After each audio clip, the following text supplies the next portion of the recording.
Lawyers for President Trump tell Congress there will be no cooperation with the House impeachment inquiry. Also, public opinion coming into focus with new polling on impeachment. It shows Republican support rising for the impeachment inquiry, now at 28%. It's up 21 points since July. And perhaps most importantly, the story itself, what happened, is coming into focus. We have extensive new reporting tonight about how problematic the people close to the president thought his phone call with Ukraine's president was. Multiple sources detailing the scramble just moments after the president hung up to assess and contain the damage. New reporting as well on a memo written by the whistleblower who first raised the alarm, in which we're learning tonight a White House official used the words crazy and frightening to describe that call. And after that July 25th call, according to multiple sources, a freakout ensues. National security officials began talking about whether the president had crossed a line. White House lawyers were notified, and a transcript of the call was later put onto that highly classified server. Again, this is new reporting that fleshes out what we know about the call and the efforts that followed to secure what the key players either seemed to know or had reason to fear was a quid pro quo with Ukraine. Reporting that adds context to those text messages among the American players and their Ukrainian counterparts over what was expected of Ukraine, namely investigating the Bidens and a conspiracy theory about the 2016 campaign. And now, tonight, we know more about what went on at a crucial moment, which began playing out on the 1st of September, shortly after, more than a month after that July 25th call. Bill Taylor, the charge d'affaires in Ukraine, the top diplomat, messaging Gordon Sondland, the ambassador to the European Union and a major Trump campaign donor, not a career Foreign Service officer. Taylor says, quote, "Are we now saying that security assistance and White House meeting are conditioned on investigations?" Ambassador Sondland reporting, quote, "Call me." About a week later, Ambassador Taylor tries again, quote, "As I said on the phone, I think it's crazy to withhold security assistance for help with a political campaign." And then, importantly, there's a gap of nearly 5 hours in the conversation, after which Ambassador Gordon Sondland replies, quote, "Bill, I believe you are incorrect about President Trump's intentions. The president has been crystal clear. No quid pro quos of any kind. The president is trying to evaluate whether Ukraine is truly going to adopt the transparency and reforms that President Zelensky promised during his campaign," end quote. He then adds, quote, "I suggest we stop the back and forth by text." Tonight, a source with knowledge tells CNN that before he sent that text, which sounds a lot like the president's talking points, Sondland, in fact, spoke with the president, who told him exactly that, no quid pro quo, which, ironically, today, the president suggested somehow exonerates him, tweeting, Ambassador Sondland's tweet, which few report, stated, "I believe you are incorrect about President Trump's intention. The president has been crystal clear, no quid pro quos of any kind." That says it all. Certainly says something that the president is citing the restatement of his own talking points, which he gave Ambassador Sondland as evidence. In addition, he blocked Sondland's testimony before Congress today, which also says something. CNN's Jim Acosta starts us off tonight at the White House. Jim, clearly the White House thinks they have a political argument. Does the president's team really think this letter has legal merit, though? They do, Anderson. I just talked to a source close to the impeachment deliberations inside the White House and the president's legal team, who says that the president's legal team is prepared to take this battle to the courts, that, quote, all options are on the table. They're declining to describe this at this point as a war in terms of the letter that was fired off to the House Speaker Nancy Pelosi earlier today. But the source did agree that this is an escalating skirmish. Anderson, we are now approaching the way life was during the Bill Clinton impeachment saga and Watergate. Remember, during Watergate, a federal judge forced the Nixon administration to cooperate with that investigation. We are nearing that kind of constitutional crisis at this point. If, in fact, the full House does vote on authorizing the impeachment inquiry, I mean, is there any reason to think the White House would cooperate? Because the letter from the White House counsel calls on House Democrats to, quote, abandon the entire thing. Right. There is no indication that the White House will cooperate. And as a matter of fact, senior administration officials held a conference call with reporters earlier this evening to talk about this letter after it was fired off up to Capitol Hill. And one administration official was asked, well, what criteria would House Democrats have to meet in order to trigger White House cooperation in this matter? And this official responded by saying that they're not going to get into hypotheticals or a hypothetical situation. That is a clear signal at this point, Anderson, that they are ready to fight this out. And so the question becomes, as it always has been with President Trump, is who is willing in this nation's capital to try to curb his behavior? As we saw during the Mueller investigation, the special counsel Robert Mueller wasn't willing to insist that the president sit down for a live in-person interview. They took written answers from the president instead. And you get the sense, once again, that the president's legal team is trying to box in the opposition in terms of what kind of options they'll agree to. And at this point, they're not agreeing to anything. Anderson. Jim Costa. Jim, thanks very much. One item the White House is not raising objections to. Senate Judiciary Committee Chairman Lindsey Graham says he plans to invite Rudy Giuliani to speak to the committee about, in his words, corruption in Ukraine. Perspective now on a big day from committee member and Democratic presidential candidate Cory Booker. I spoke with him just before air. Senator Booker, what happens now? I mean, if the White House continues to stonewall Congress, what are Democrats going to be able to do about it, if anything? I think we're heading towards a constitutional showdown, and some of the reasons that they're talking about make no sense to me. It seems not just like stonewalling, but slow walking or stall tactics. The American public deserves to know the truth, and I'm sure that we will push for that, and God willing, the courts will be on our side. Starting an impeachment inquiry gives us a higher constitutional standard to get information from the President of the United States, but he has to answer to the checks and balances of the Constitution, or else he is undermining the very foundations of our government, that no one is above the law, above oversight. And his behavior right now, to me, is unacceptable. It's reckless, and it's undermining what I believe our country, the foundations of our country stands on. There are a lot of Democrats who had hoped, to sort of try to finish this by the end of October. If this does go to courts, as seems likely based on, if stonewalling is their idea, then dragging it through the courts is the way to go. That could take months, couldn't it?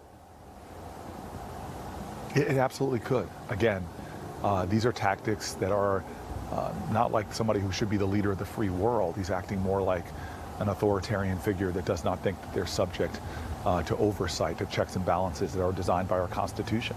So this is a very troubling moment, but we must persist in holding him accountable. And I think the public deserves to know the truth that will only come from a thorough investigation.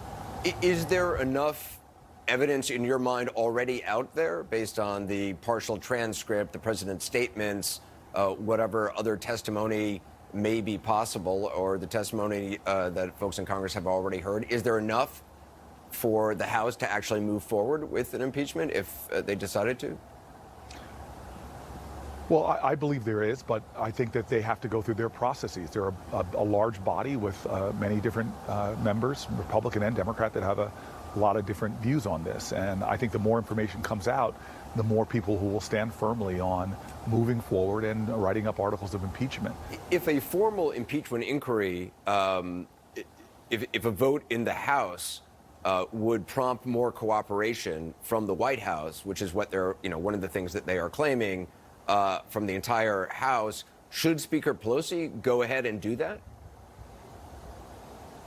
Well, again, I've been really respectful of the leadership of Speaker Pelosi. I think she is dealing with a lot of the challenges that they're facing in the House in an incredible manner. And I know that this is something that she's talking about, so far be for me to direct her. But clearly, I think that they need to take as strong steps possible to get compliance from the executive.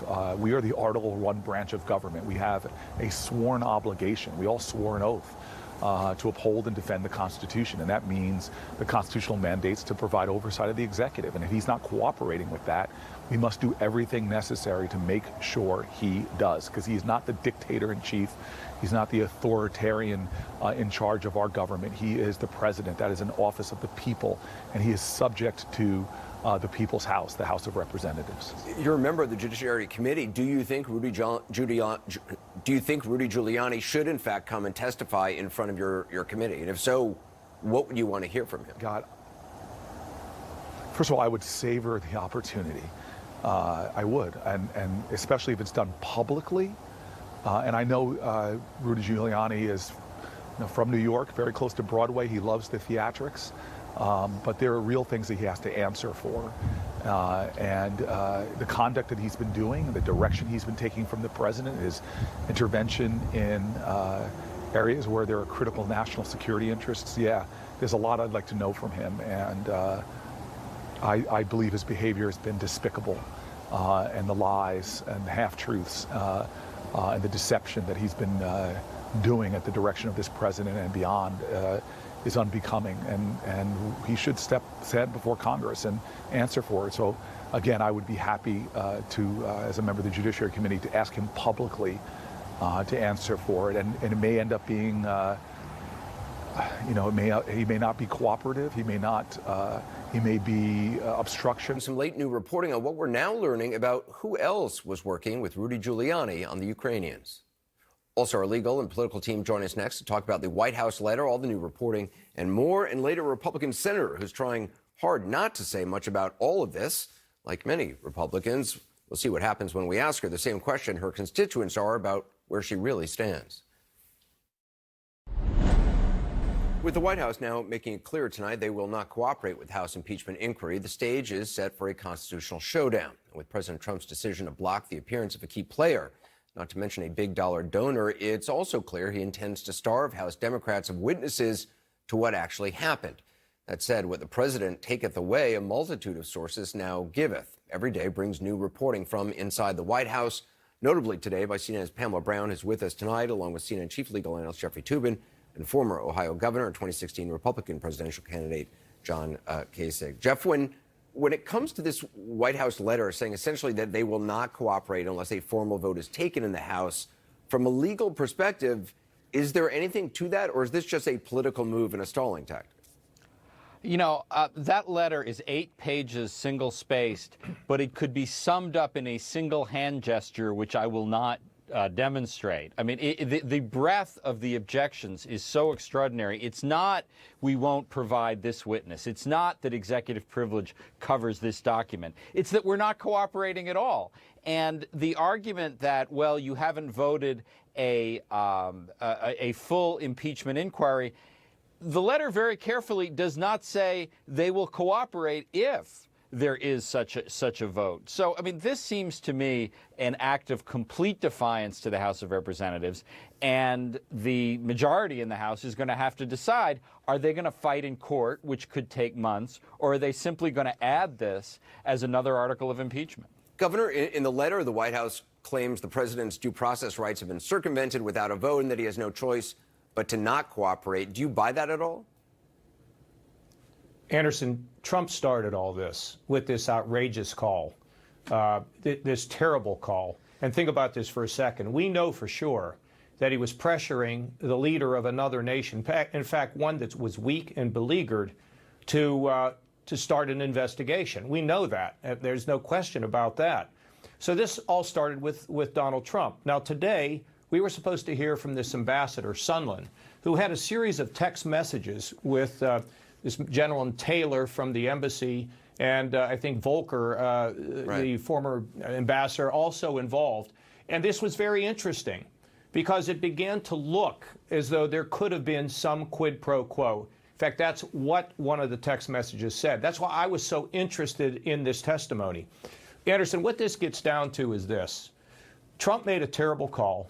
It needs to be investigated. I fully support the impeachment inquiry, and all of these facts need to come out. And delay and obfuscation isn't going to solve this problem. In fact, I just noticed this Washington Post poll that says that like 58% of Americans now support this inquiry. So they're going to delay, and it's going to work against their favor. This is not a good thing to do, and frankly, I'm pretty outraged that they're trying to delay this like this. This isn't right. Let's get to the bottom line and let the people know what really happened. Pamela, I know you have some new reporting that former Congressman Trey Gowdy is going to assist the president as an outside counsel.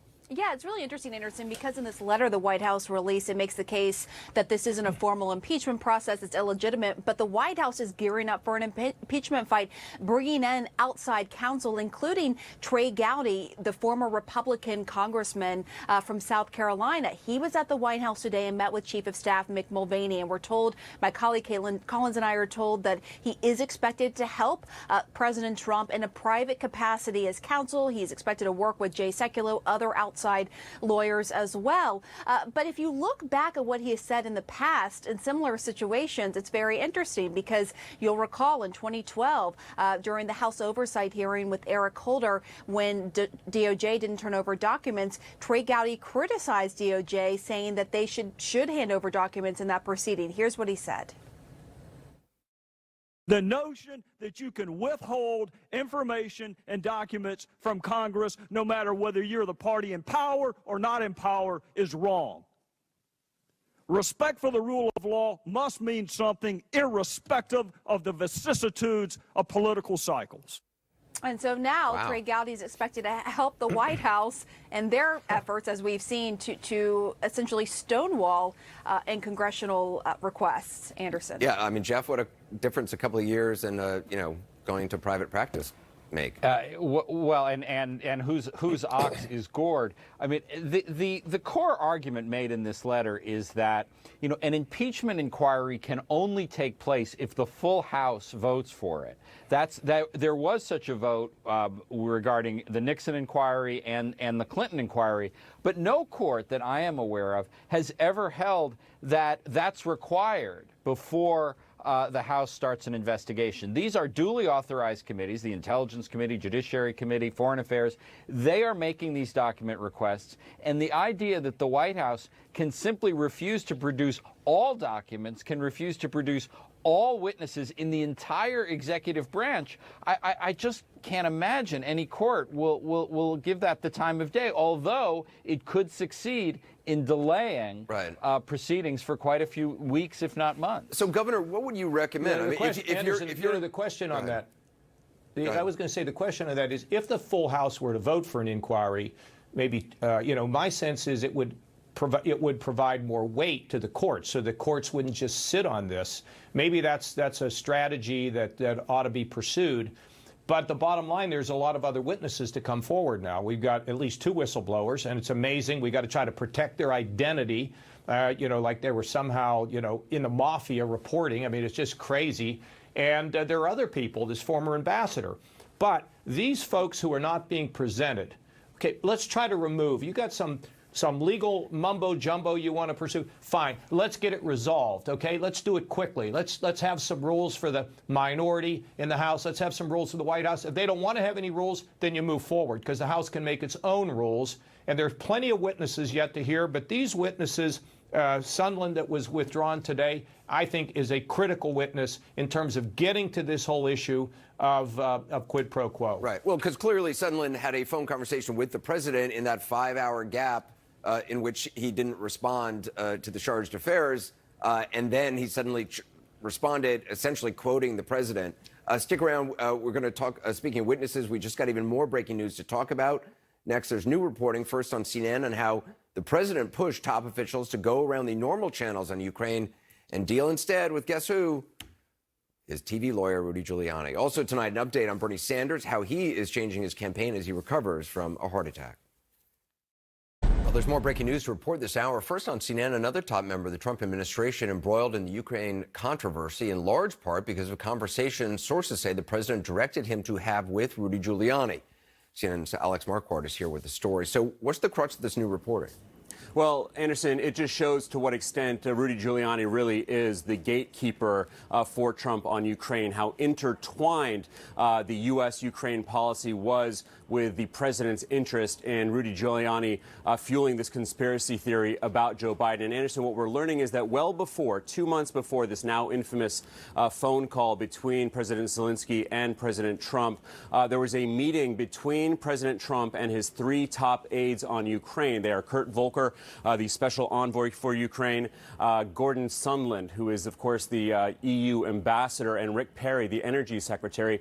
These three men had just come back from the inauguration of President Zelensky and were pushing for a meeting between the president and President Zelensky. And what President Trump made clear at the time was that they would have to go through Rudy Giuliani in order for this meeting to happen. He was very much the gatekeeper. And a person familiar with this meeting said, if they can satisfy Rudy, they can satisfy the president. And then you fast forward 2 months. We now know from the transcript of that phone call that the president did speak with Zelensky, that President Zelensky said that he wanted to move the relationship forward with military aid. That's when the president asked for a favor and asked that the Ukrainians worked with Rudy. So this is just more confirmation, Anderson, that Rudy Giuliani was very much the gatekeeper when it comes to Ukraine policy. Of course, he is not an official U.S. diplomat. Right. He is the personal lawyer for the president. And it wasn't that Rudy was out there looking at all corruption in Ukraine. He was looking for dirt and investigation on the Bidens and on this conspiracy theory about the election. I mean, is it clear if the Secretary of State, Pompeo, was aware of this or how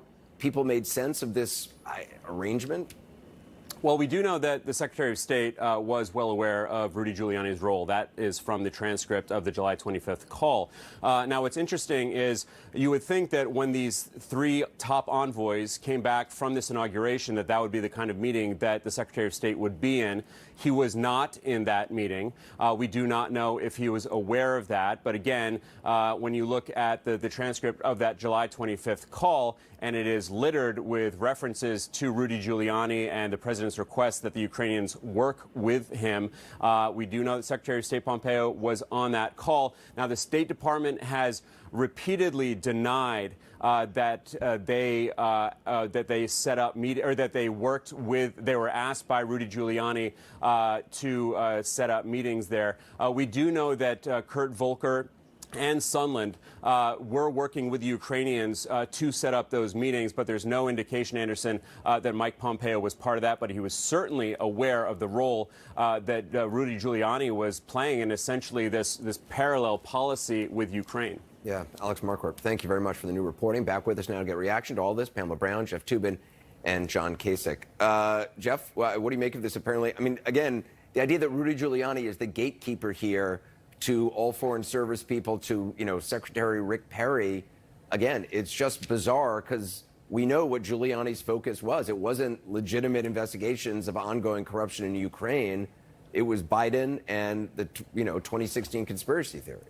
Right. I mean, the core question of this whole investigation is whether American foreign policy was in the interest of the United States and the United States taxpayers, or was it designed around getting dirt on Joe Biden? And if, in fact, Rudy Giuliani is, as you say, the gatekeeper, the person who has to be satisfied before any further dealings with Ukraine take place, I mean, that just suggests that the foreign policy here is something that is completely different from anything we've been led to expect American presidents are supposed to do.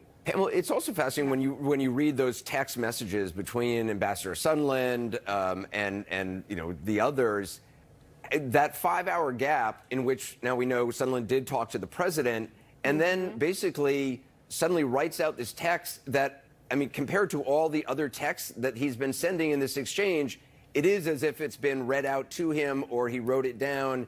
And it's clearly the same verbiage that the White House has been using, that the president has been using about no quid pro quo. And then, let's take this conversation offline.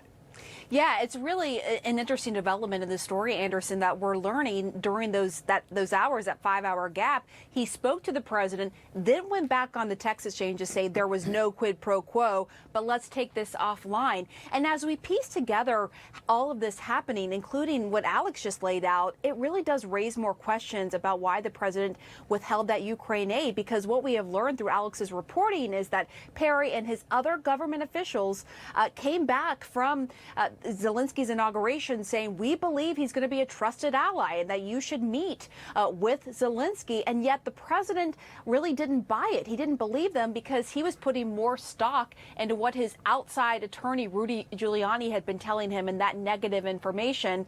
And then we know following that, Anderson, the decision was made at the direction of the president to withhold Ukraine aid, and then eventually it was released. So all of this raises even more questions about that connection, Anderson. Governor Kasich, what's it going to take for other Republicans on the Hill to actually speak their minds on this? I mean, or is it? I mean, assuming that there are some who, believe what the president did was wrong and that it was wrong to ask China to investigate the Bidens, a repressive regime like China, not known for their fair and impartial investigations at the very least. I mean, is it going to take just them sensing a groundswell among Republican voters? I think so. I think so, Anderson. And look, this is a thing that I have a hard time understanding. We know how bad this is. We know what the president did was wrong. Why wouldn't everybody want to get to the bottom of this? I mean, you think about if the United States was withholding something that was critical to Ukraine, who had Russians located inside of their country and gobbling up pieces of territory, you would think that they would say, of course we should have an inquiry. Of course we should get to the bottom of this. And as we see here, as every report every day, there's just more and more connections that are so troubling. But at the end of the day, you've got to have this inquiry, and frankly, these Republicans ought to be calling for it. It's the fair and right thing to do for America. Yeah. Governor Kasich, thank you. Jeffrey Toobin, Pamela Brown as well. Just ahead tonight, I'll talk with two members of the committees conducting the impeachment inquiry. We'll see what they think about the White House's refusal to cooperate and what happened. House Speaker Nancy Pelosi has just issued a sharp statement about today's show of defiance by the White House. The key sentence reads, and I quote, "The White House should be warned that continued efforts to hide the truth of the president's abuse of power from the American people will be regarded as further evidence of obstruction." Earlier, I spoke with two members of those House committees leading the impeachment inquiry about today's events. Eleanor Holmes Norton was on the Oversight Committee, and Raja Krishnamurthy, who sits on the Oversight as well as the Intelligence Committee.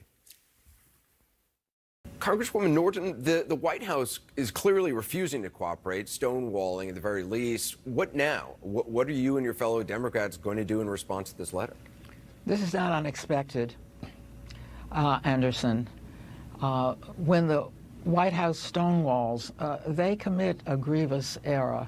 You'll notice that in an ordinary trial, if you subpoena somebody or if you're called for a trial and you don't appear, then the presumption is against you and you could be found guilty. It is the president's prerogative not to appear, but it's not our prerogative to say because he doesn't appear there must be nothing here. Remember, Anderson, we already have a great deal.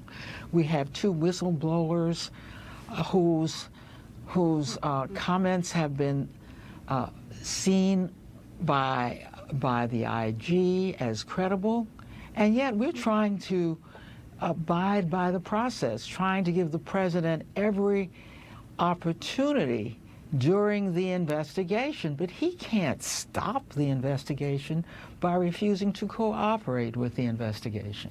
Congressman Krishnamurthy, the White House in this letter is essentially daring Speaker Pelosi to hold a vote to open a formal impeachment inquiry. Do you think that should be the next step? I mean, it's not required by law, but if that's what the White House says the sticking point is, would that make a difference, or do you think they would come up with something else? They'd come up with something else. And I don't think we should take directions from them as to how to investigate the actions of this president. That letter that you referred to started out with a very faulty premise. On the second page of that letter, it claims that this phone call that happened on July 25th between President Trump and President Zelensky of Ukraine was, quote unquote, completely appropriate. That's not what the majority of Americans think, and that's why public sentiment has shifted so radically in favor of conducting this impeachment inquiry. Now, we have to do it in as unbiased a fashion as possible, and we have to do it expeditiously. But any stalling or delay tactics in the face of what the majority of the American people want, which is an inquiry to proceed, would be, in my opinion, very inadvisable at this point. Congresswoman Norton, if it comes down to a choice between going through the court process to try to enforce subpoenas, to try to get these people to testify, or just going ahead with whatever evidence has already been gathered and what's out there based on the president's comments and the rough transcript, not even the full transcript of the conversation that took place between the president and the president of Ukraine, going ahead and sticking to an end of October date to actually bring this to a vote in the House, which would you choose? I mean, does a vote in the House that it hasn't gone through the courts so that you haven't gotten other people's testimony, is that legitimate enough for you? As expeditious as courts can be, they could not get through all the subpoenas that the White House is using as a delaying tactic. So I don't think we should fall for that. I think we should proceed with the evidence we had. Now, if we didn't have good evidence, it seems to me a case could be made that you just got to stop. But we have two whistleblowers. We've got a lot of evidence from those who have come forward. Now they're telling us they're not going to let anybody come forward, and I think it's because they see we have evidence, they want to contribute to it. And I think that the House of Representatives, which has an obligation to proceed with an impeachment inquiry, cannot let the party on the other side of the impeachment inquiry keep it from moving forward. So I think you're going to see us keeping that date. And another reason we need to keep that date is, Anderson, we haven't been sent here just to do impeachment. We've been sent here because we have passed bills that are of great importance to the American people. And we intend to keep plowing ahead on those issues, from gun control to climate change, and not let the impeachment be all we do in 2020. Congressman Krishnamurthy, I mean, do you agree with that? And I mean, House Democrats have tonight issued a subpoena for documents and testimony from Ambassador Sondland, next Monday for the documents, next Wednesday for the testimony. Assuming the White House doesn't let him testify, do you wait for this to go through courts, or do you stick with an end of October deadline or whatever the deadline may be? I'm not aware of a deadline for this inquiry. I think we have to do it properly. That being said, if anybody blocks testimony or refuses to produce documents, that should, one, count as evidence of obstruction of the inquiry, and then two, it should be almost an admission that the blocked testimony would actually corroborate the whistleblower's allegations. And in this case, it's easy to see why they don't want Mr. Sondland to testify. He was the one that actually called President Trump right before his telephone call on July 25th, and then in between July 25th and late August, he had various conversations, including, according to the Wall Street Journal, with Senator Johnson, where he basically said that military aid was being conditioned on these investigations being manufactured by the Ukrainian government. And so that's the type of inference that we would glean if Mr. Sondland doesn't testify. So it's actually to his advantage to come forward and cooperate, as opposed to going the path of obstruction, which is what, of course, the White House wants. Congresswoman Eleanor Holmes Norton, appreciate it. Congressman Raja Krishnamurthy, thanks you so much. Thank you. More news on today's big development straight ahead, including what one Republican senator said